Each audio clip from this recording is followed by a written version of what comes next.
Welcome to Telangana Raji news. 10 ఏళ్ల mining అక్రమాలపై CID విచారణ.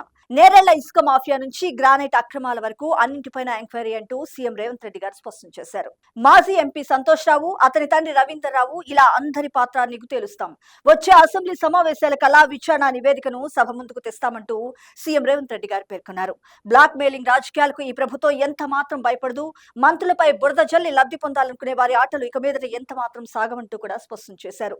రాష్ట్ర సంపదను అడ్డంగా దోచుకు తిన్న వారి నుంచి ప్రతి పైసా తిరిగి రాబడతామంటూ కూడా ప్రజలకు ఈ సందర్భంగా హామీ ఇచ్చారు సీఎం రేవంత్ రెడ్డి గారు.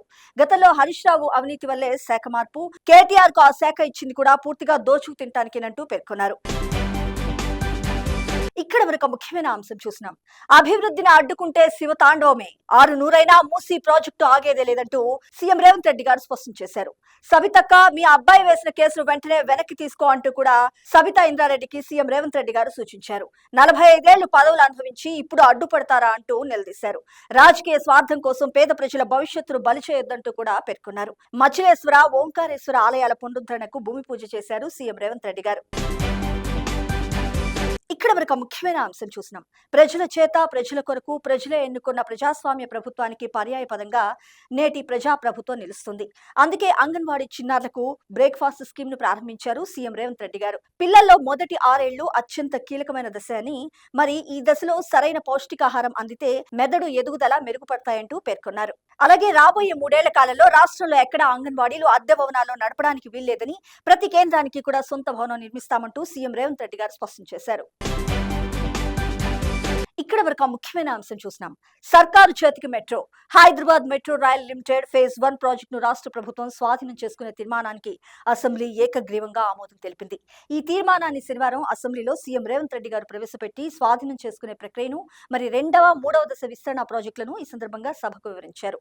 ప్రజా ప్రయోజనాల దృష్ట్యా Hyderabad core urban region cure కు మెట్రో నెట్వర్క్ విస్తరించాలని వివిధ వర్గాల డిమాండ్ మేరకు మెట్రో విస్తరణకు రాష్ట్ర ప్రజా ప్రభుత్వం నిర్ణయం తీసుకుంది.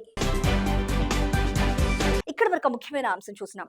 మత్తు వదలండి, మైదానాన్ని చేరండి అనే ఒక సరికొత్త నినాదంతో రాష్ట్రంలో క్రీడలకు పునర్వైభవం తెస్తామని సీఎం రేవంత్ రెడ్డి గారు స్పష్టం చేశారు. ఇకపై ఎల్బీ స్టేడియాన్ని రాజకీయాలకు కాకుండా క్రీడలకు అంకితం చేస్తామని, అంతర్జాతీయ స్థాయిలో క్రీడా మైదానంగా తీర్చిదిద్దుతామని ప్రకటించారు.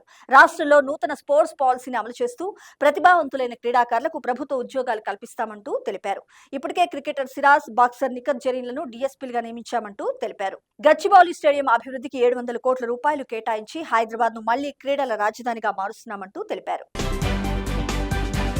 ఇక్కడ వరకు ముఖ్యమైన అంశం చూసినాం.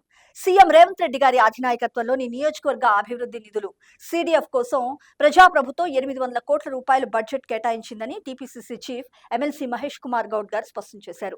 ప్రతి ఎమ్మెల్సీ, ఎమ్మెల్యేకి 5 కోట్ల సిడిఎఫ్ లభిస్తుందని, ఆ రకంగా తనకు వచ్చే ఆ ఫండ్ మొత్తాన్ని కూడా నిజామాబాద్ నగరాభివృద్ధికి ఖర్చు చేస్తానంటూ తన పెద్ద మనసును ప్రకటించారు PCC chief MLC Mahesh Kumar Goud గారు. నిజామాబాద్ మున్సిపల్ కార్పొరేషన్ వార్షిక బడ్జెట్ మీటింగ్ లో ఎక్స్ అఫీషియో సభ్యుడి హోదాలో ఆయన పాల్గొని మాట్లాడారు. ఇక్కడ మరొక ముఖ్యమైన అంశం చూసినాం. యాదాద్రి థర్మల్ ప్లాంట్ లో మరొక యూనిట్ రెడీ. గతేడాది ప్రారంభమైన 2 యూనిట్లు, మరి 3వ యూనిట్ ద్వారా 2400 మెగావాట్ల విద్యుత్ ఉత్పత్తి. రాష్ట్రంలో 6380 మెగావాట్లకు చేరుకున్న థర్మల్ విద్యుత్ అసెంబ్లీలో అధికారికంగా ప్రకటించిన డిప్యూటీ సీఎం మల్లు భట్టి విక్రమార్క గారు.